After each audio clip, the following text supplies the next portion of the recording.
Ok l'équipe, c'est R2Z, web de Paris Sportif, les amis, première ligue pour ce week-end. Avant de commencer, like, abonne-toi, suis-moi sur Instagram juste ici, rejoins mon groupe Telegram qui est en description, 100% gratuit. Et si tu veux encore plus de pronostics, RDV sur mon site internet, les amis, il y a un espace dédié pour avoir plus de pronostics jour après jour. Semaine prochaine, avec des champions, donc pense bien à t'abonner et activer la cloche de notification. Les amis, on est reparti pour beaucoup de pronostics. Samedi, dimanche, lundi, mardi, mercredi, il y aura des pronostics sur ma chaîne YouTube.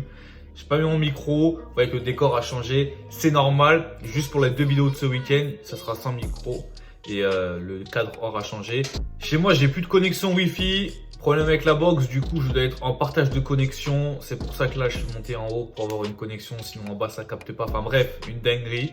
Donc là, on est parti, les amis. 8 matchs au compteur. Comme d'habitude, pour ceux qui connaissent pas, en fait, là, je donne 8 avis, 8 premiers jets. Et après, sur mes réseaux, je vais récapituler un combiné à jouer pour ce week-end. Parce que tu as bien compris que sur 8 pronostics que je donne en vidéo YouTube, on va pas jouer les 8. Sinon, à part si je fais un 8 sur 8, il n'y aura pas de bénéfice. C'est pour ça que là, je donne vraiment 8 avis comme ça, sans connaître les compositions, les absents. Et après, on fera un petit récap sur mes réseaux. Pour ceux qui veulent connaître le classement en première ligue, c'est vraiment très serré. Chelsea qui est premier actuellement avec en dauphin Manchester City. Il y a 3 points d'écart. Après, tu as West Ham qui a le même nombre de points que City. Mais la différence, ils sont 3e. Liverpool, 1 point derrière. Et Arsenal, mine de rien, ils sont qu'à 3 points de la deuxième place. Ils ont 20 points, City en a 23. Et du coup, Chelsea ont 3 points actuellement de plus que le deuxième. Chelsea qui se déplace à Leicester. Sur ce match-là, c'est à 13h30. Je vais voir un petit résultat. 1-0 Chelsea ou 1 partout. Donc, je vais pronostiquer le moins de 4,5 buts. En double chance, Chelsea au nul et moins de 4,5 buts. Je pense que c'est un bon petit combiné. Après, il y a Aston Villa Brighton. Brighton qui était la surprise entre guillemets du début de saison. Ils ont quand même 17 points, le même nombre de points que United. Ils sont 7e actuellement à 3 points de la première place qualificative pour l'Europa League qui est occupée par Arsenal. Donc là sur Aston Villa Brighton, moi je vois les deux équipes qui marquent oui. Burnley Crystal Palace, je préfère pas y toucher même si Palace joue très bien.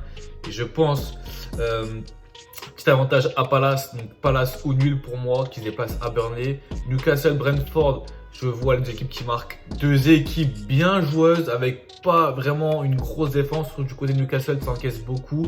Et Brentford, franchement, je les ai vus jouer. Ça joue bien. Franchement, ça joue bien pour une équipe de Championship. Ils peuvent se maintenir cette année. Et je leur souhaite parce que comparé à des équipes comme Burnley qui proposent aucun jeu depuis 4-5 ans, franchement, Brentford, c'est beau à voir jouer. Donc franchement, sur ce match, Newcastle, Brentford, les deux équipes qui marquent, oui. Norwich, Southampton, pareil, Norwich, ils proposent du jeu. Ils en prennent 7 contre Chelsea, mais ils proposent du jeu. C'est pas, ils jouent à 11 derrière. Et voilà, on espère que sur un corner ou sur un coup franc, on met une tête et ça passe. Là, Norwich, Southampton, les deux équipes qui marquent, oui. Watford, United à l'extérieur, ça marche plutôt bien. Enfin, ça marche mieux qu'à domicile, j'ai l'impression. Pogba et Varane seront absents. Pogba, carton rouge, Varane, petite blessure. Victoire des Red Devils à l'extérieur pour ce match-là. Wolverhampton-West Ham. Franchement, ça, c'est compliqué. Hein. Wolverhampton-West Ham, c'est compliqué. En plus, West Ham, ils ont une belle cote, quand même 2,40. Ça se prend.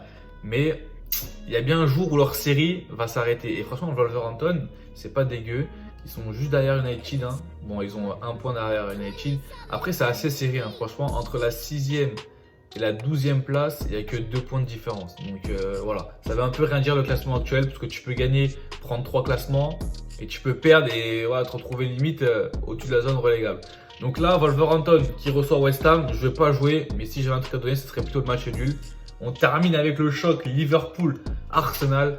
Arsenal invaincu depuis leur revers à City, 5 buts à 0. Donc là, sur ce match Liverpool-Arsenal, je vais quand même donner une petite préférence, petit avantage à Liverpool à domicile. Hein. Victoire des Reds à 1,45 à domicile. C'est tout pour moi. On se retrouve demain pour les pronostics Ligue 1. Lâchez un maximum de likes. Pensez bien à vous abonner. Et on se dit à la prochaine. C'était R2Z. Ciao.